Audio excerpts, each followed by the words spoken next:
소멸한 채 살아가고 있는 것은 아닌가. 멕시코에서 노회장 회의를 마치고 돌아와서 바로 저희 교회에 7월 24일 협의회 체육대회가 있었습니다. 그리고 25일 날 주일을 지내고 26일 날부터 8월 7일까지 약 13일 정도 저를 포함해서 7분의 대원들이 그리스 터키 지역으로 선교 일정을 마치고 돌아오게 되었습니다. 제 마음속에는 아직도 그 멕시코 과달라하라에서 있었던 과달루피가 아니라 예수님의 손을 붙들어야 된다. 복음의 능력을 붙들어야 된다. 그 잔잔한 여운이 남아있는 상태에서 그리스 터키의 선교 일정에 조인하게 되었습니다. 저희들이 영국을 거쳐가지고 그리스 아테네로 들어가서 아테네서부터 서쪽으로 해가지고 동쪽으로 해서 이 터키 지역 일대를 함께 바울의 선교 여정을 함께 추적하는 것이 저희들의 일정이었습니다. 아테네에서 고린도까지 가는데 약 한 120km, 그리고 갔다가 다시 아테네로 돌아오니까 왕복 한 240km 거리를 하루 다녔습니다.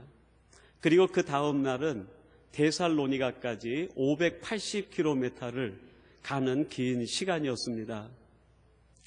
그리고 그 다음 날은 데살로니가에서 빌립보를 거쳐서 이 터키 국경까지 들어오는 긴 여정을 약 한 180km 정도 거리를 가는 일정이었습니다. 물론 중간중간에 신약 성경에 사도 바울의 선교 유적지가 있는 곳을 들러가는 길이었습니다.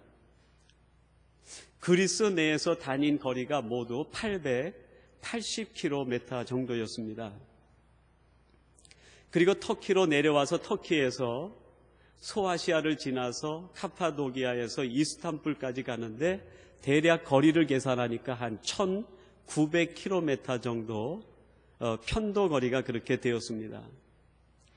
이번에 저희들이 다닌 그 전체 거리가 약 한 2780km 정도 편도 거리가 되었습니다.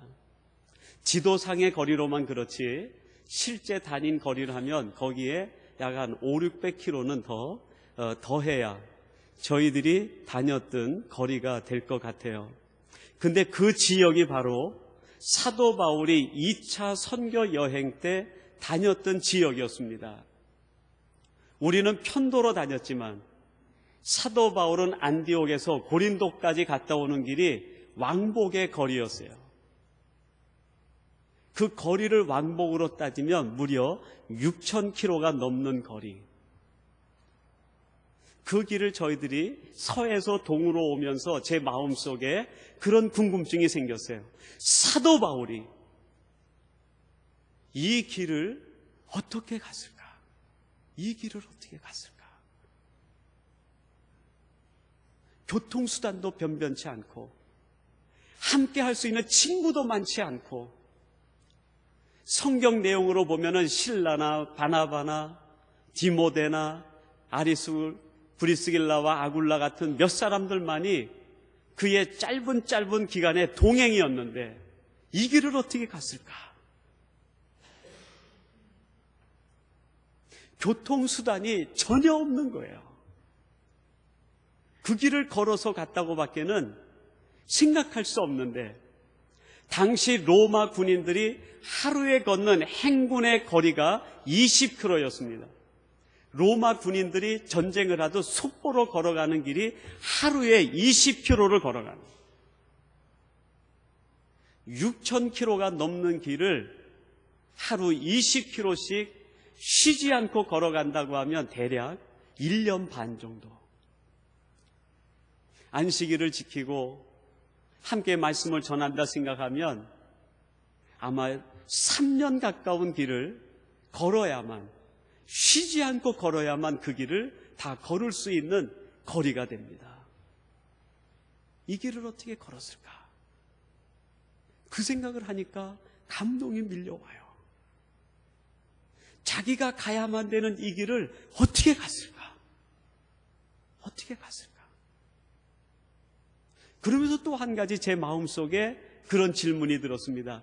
사도 바울이 왜 이 길을 가야만 했을까? 왜 이 길을 가야만 했을까? 그에게는 다른 길도, 자기가 생각하는 출세의 길도, 자기가 생각하는 행문의 길, 자기가 생각하는 행복의 길도 많았는데 왜 이 길을 가야만 했을까? 그러면서 마침내 저희들이 느끼고 고백한 것은 그런 고백이었습니다. 사도 바울이 로마서 1장에서 고백하는 것처럼 내가 복음을 부끄러워 아니하노니 이 복음은 모든 믿는 자에게 구원을 주시는 하나님의 능력이 됨이라. 첫째는 유대인에게요, 또한 헬라인에게로다. 6,000km가 넘는 그 길을 매일 쉬지 않고 걸어갔던 이유는 그의 마음속에 복음의 불이 타올랐기 때문이에요. 복음의 불이 타올랐기 때문에 그는 6,000km가 넘는 그 길을 가야만 했지만, 여러분, 그 6,000km가 넘는 그 길을 걸어가는 사도 바울은 너무너무 행복했어요. 이번에 그 길을 걸어가면서 제가 느꼈던 것은 사도 바울은 정말 행복한 사람이다. 사도 바울은 정말 축복의 사람이다 하는 걸 느꼈어요. 거기에서 만나는 수많은 위험들, 거기에서 만나는 수많은 장애물들, 그것들을 뛰어넘고 이길 수 있었던 것이 바울이 안에 품었던 복음의 능력, 예수님의 손을 붙잡은 그것 때문에 그 모든 것을 뛰어넘고 극복하고 이겨나갈 수가 있었던 거예요. 여러분, 사도 바울에게는 6,000km의 길이 놓여 있었습니다. 그거를 복음의 능력을 붙들고 예수님의 손을 붙잡고 그 길을 달려가고 모든 장애물을 뛰어넘은 거예요. 여러분, 동일하게 우리에게도 길이 놓여 있습니다. 사도 바울에게 6,000km의 길이 놓여 있었던 것처럼 우리들에게도 우리들이 가야만 하는 길이 놓여 있어요. 여러분, 그 길을 우리가 무엇을 붙들고 가야 됩니까? 사도 바울이 복음을 붙들고 간 것처럼, 예수님을 붙들고 간 것처럼, 바달라 한인교회의 장덕인 목사님이 모든 것을 다 내려놓고 오직 예수님의 손을 붙들고 복음의 능력으로 걸어갈 때 그의 삶이 기쁨과 행복으로 가득 찼던 것을 고백한 것처럼 우리들도 그리할 때 똑같은 고백을 할 수 있다고 확신합니다. 오직 예수님의 십자가를 붙들고 복음의 능력을 붙들고 나갈 때 우리 앞에 있는 길이 무엇이든지 우리는 그 길 속에서 기쁨을 노래하고 그 길 속에서 노래하고 그 길 속에서 하나님의 은혜와 찬양과 축복을 맛볼 수 있게 될 것입니다. 이제 우리 살아가는 젊은이들이 이제 또 제4차 리자이나 원주민 선교 여행을 출발하게 됩니다. 우리 청년들이 그 땅으로 가는 것은 단순한 호기심 때문에 가는 것도 아닙니다. 자신의 젊음을 드러내보기 위해서 가는 것도 아닐 것입니다. 거기에서 어떤 일이 생기는지 모험을 즐기기 위해서 가는 것도 아닐 것입니다. 오직 하나님의 마음을 품고 예수 그리스도의 뜨거운 심장을 가지고 그들 안에서 타오르는 복음의 능력 때문에, 이 복음의 열정, 이 복음의 사랑 때문에 이것을 전하지 않고서는 견딜 수가 없어서 그들에게 달려가는 젊은이들이 여기에 있습니다. 하나님께서 우리 젊은이들이 그 길을 갈 때 사도 바울의 6,000km를 하나님이 지켜주시고 함께 하시며 그와 동행하신 것처럼 우리 사랑하는 젊은이들의 가는 길에 하나님이 동행하시고 함께 해 주실 줄로 믿습니다. 여러분, 어찌 우리 젊은이들에만 그리하겠습니까? 우리의 인생의 길을 걸어가는 우리 삼성의 모든 가족들이 우리 앞에 놓여있는 믿음의 길을 걸어갈 때 예수님의 손을 붙들고 복음의 능력을 붙들고 나갈 때 하나님께서 우리의 길을 지켜주시고 함께해 주실 줄로 믿습니다. 사도 바울은 고백합니다. 이 사람의 발이, 이런 사람들의 길이 가장 아름답다라고 고백합니다. 이 복음을 붙들고 나가는 사람들, 이 좋은 소식을 들고 나가 전하는 그 사람들의 인생이 아름답다고 고백합니다. 여러분의 삶이 예수님 때문에, 여러분의 삶이 복음 때문에 아름답게 되기를 주님의 이름으로 축원합니다. 하나님 아버지 감사합니다.